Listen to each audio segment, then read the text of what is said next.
Where we're at today? Well, you can tell we're in Georgia. Also, the kids are, well, they're teenagers. They're home from school today because the weather is bipolar and school can't figure out what they're doing. So they decide at the last minute to cancel it. So they may be walking around and yapping. So that's where we're at with this. Also, it's cold outside. The dogs are in and they might bark. And if you have a problem with that, well, move along. Former Georgia prison guard sentenced for smuggling meth into prison. Okay. What we know. Grindle, 32, of Somerville, Georgia, attempted to smuggle methamphetamine, cell phones, and other contraband into the prison over a period of several months between late 2023 and early 2024. He was caught after fellow officers searched his locker and found drugs and illegal items he planned to distribute to inmates. A financial investigation revealed that he had received bribery payments from prisoners in exchange for smuggling. Of course he did. He's not doing that shit for free. The backstory: Grindle, who previously served in the U.S. Army and was deployed to Afghanistan, attempted to gain leniency from the court by claiming that he had suffered a combat injury at the hands of a Taliban fighter, whom he then killed in self-defense. However, an investigation into his military records and letters from former unit members proved that his story was entirely fabricated, and zero people are surprised about that. Authorities condemned both his crimes and his attempt to mislead the court. What they're saying: Grindle violated his oath of office by smuggling drugs into a prison he swore to protect, said acting U.S. Attorney Richard S. Moultrie, Jr. He then compounded his crime by lying about his military service. It's alarming to think that this prison guard was brazen enough to distribute dangerous drugs and other contraband, said J.W. Chung, acting special agent in charge of the Atlanta division. He must now face the consequences. Must he? Okay. This article was kind of vague. Said he smuggled in some contraband and some cell phones, some meth and whatnot. So I got to digging and I found this. A 31-year-old corrections officer was arrested earlier this month and charged with attempting to smuggle drugs and cell phones to Hays State Prison in Chattanooga County. Nicholas Matthew Grindle worked at the prison in Tryon and was arrested by Georgia Department of Corrections.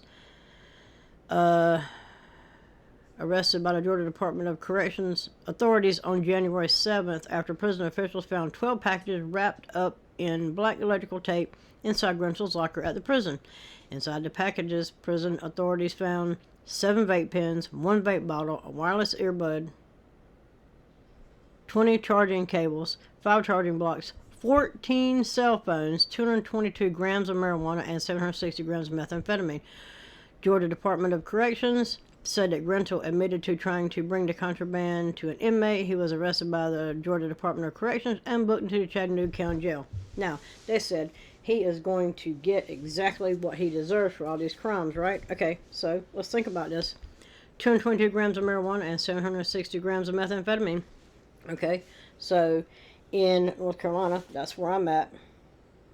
28 grams. They like to gram and ounce stuff out. They like to weigh it out in grams, but they like to charge you in ounces. So anyway, 28 grams as an ounce. And 28 grams or more is trafficking. You gotta look at the way it's wrote and the way it's charged. If it's less than a half ounce, it's usually a little, hey, here's a couple $100 fine, we'll call it a day. You can go on about your way. If it's more than 28 grams, 1 ounce, they're gonna get you for trafficking.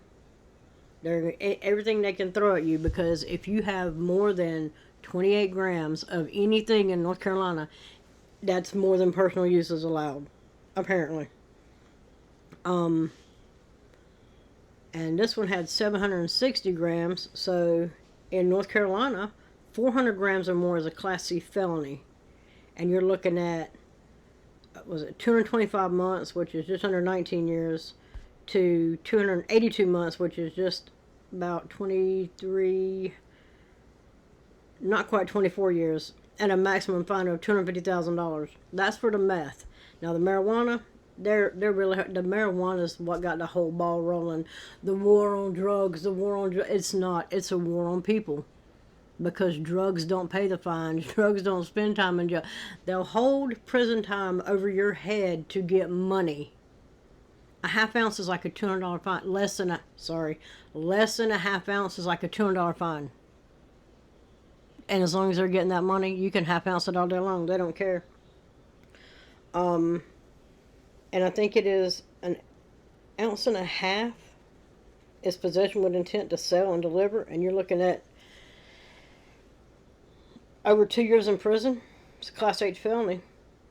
But the federal just possession, it's a Class H felony for North Carolina, but it still can be classified under the Federal Controlled Substance Acts as a federal offense. Just possession of an ounce and a half. Just possession of an ounce and a half is I think it's a Class 6 felony. Class 6 felony.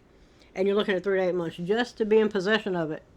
They think you're in a car and it's in the car with you.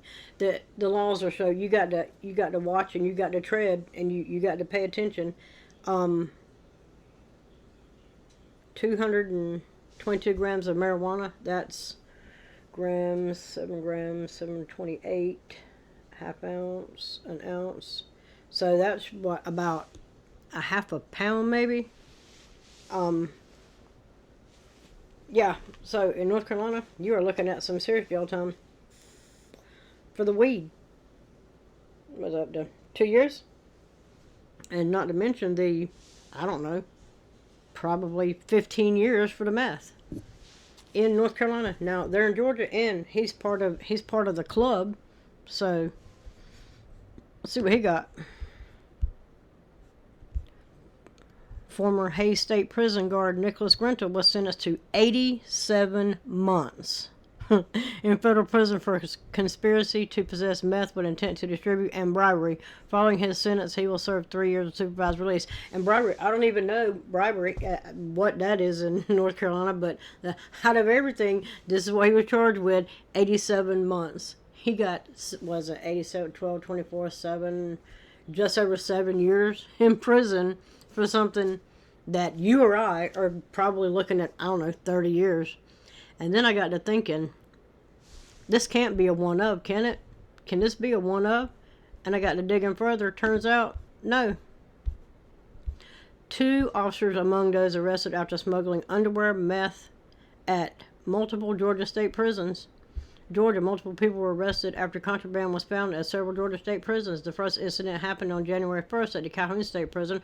According to the Georgia Department of Corrections, the warden was notified of a person near the facility. Oh, there's somebody near the facility. You might want to check them out. Officials later found a duffel bag near the area. Kendrick Thomas and Montavious Warren were both arrested regarding the incident. Oh, you know it's a big deal. It's an incident. The same day at Smith State Prison, authorities said a visitor, Alexis White, went inside the prison's front entrance. After she was scanned, officers reportedly noticed an abnormal object on her. Officials said she consented to a search where 3 pieces of paper were folded inside a napkin, tied together with rubber bands and wrapped in a plastic bag. She was then arrested by Glenville police. Okay. On January 7th at Hays State Prison, security staff reportedly found 12 packages wrapped in electrical tape in Officer Nicholas Grindle's locker. GDOC and said the contraband consisted of 7 vape pens, 1 vape bottle, a wireless earbud, 20 charging cables, 5 charging blocks, 14 cell phones, 222 grams of marijuana, and 760 grams of methamphetamine. Grindle admitted to trying to bring the contraband to an inmate. He was arrested by the Chattanooga County Sheriff's Department and booked into Chattanooga County Jail. The following day at Hancock State Prison, authorities said Officer I don't know, it's a she, I don't know, Alphabet Landau, as she reported to work. Authorities seized the following contraband: a pair of white socks, a pair of men's underwear, a pair of multicolored shorts, and a sweatshirt. Landau was arrested by Hancock County Sheriff's Office and transported to the Hancock County Jail. The GDOC stands committed in our continuing efforts to bring justice to those who pose a threat to the safe and secure operations of our facilities. whether it be civilian or staff, the department said. Now, I didn't look all that shit up.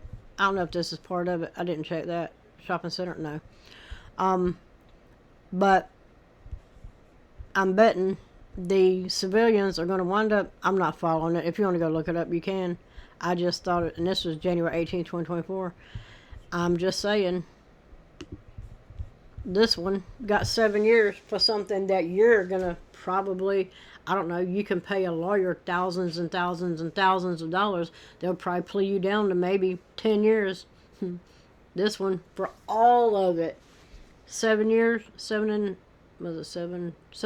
just over 7 years.